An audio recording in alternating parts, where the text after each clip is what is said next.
If I were to tie this fly the way Mary Orvis Marbury tied it, I would get arrested. This is called a crane fly.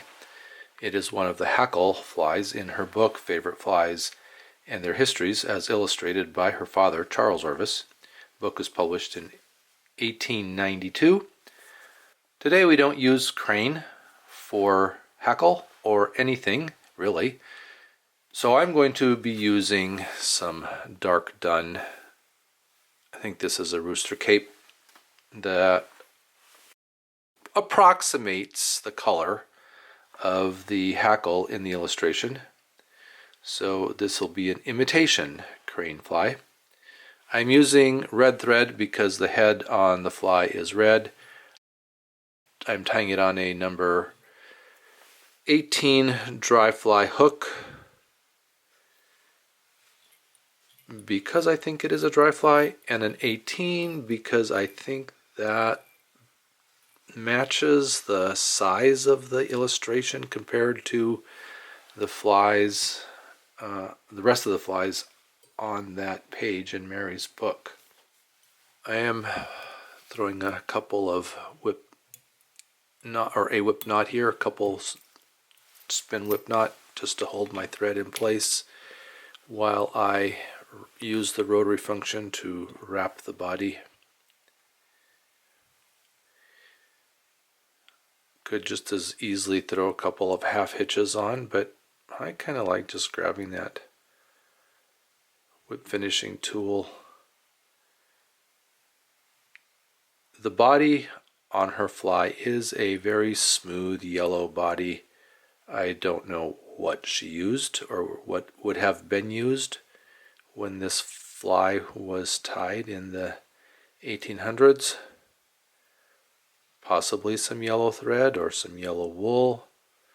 A lot of her flies, or a lot of the flies in her book, used wool bodies. I don't know, but I think this yellow floss works well if I don't let go of it and tie it in before I let go of it to create the body that I want.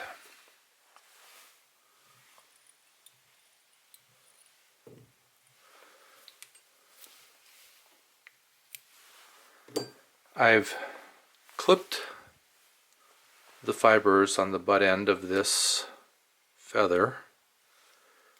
That makes it a little bit easier to tie in, gives the thread something to grab onto. And I am tying it shiny side towards the hook so that as I wrap, hopefully it'll help those fibers bend back towards the bend of the hook to match the illustration. They're not all going to do that, but that's okay. I'm going to push them back, and then when I catch this feather in and wrap back on it, it'll make those fibers bend back towards the hook bend. It's a fairly full fly, so I don't know. I'm not even counting, just kind of looking to see how much I want here. It's also a long hackle. The illustration has those fibers at least 2 and maybe more than 2 hook gaps or gapes, whatever you want to call those.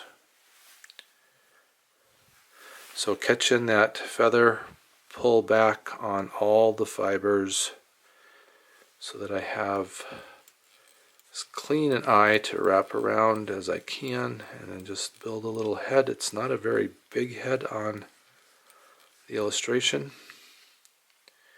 And I think I can just put some tension on my thread and snap that out. I think that looks big enough for the head. And we're really just approximating the best we can with the feather colors. Could tie this with a lighter dun than this dark dun, but definitely not using the feather that was used in the illustration and for which the fly is named. So we might then call this an imitation crane.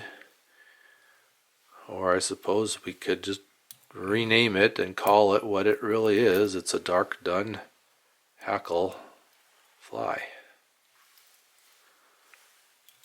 Whip finish. Try not to catch any fibers while I do that.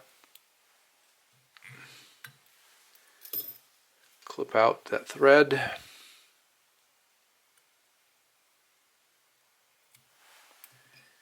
And head cement it. I am using a diluted goop for the head cement. Just put some on a needle, dipped into the jar, and then that drop will just drip off, soak into the head, and dry clear.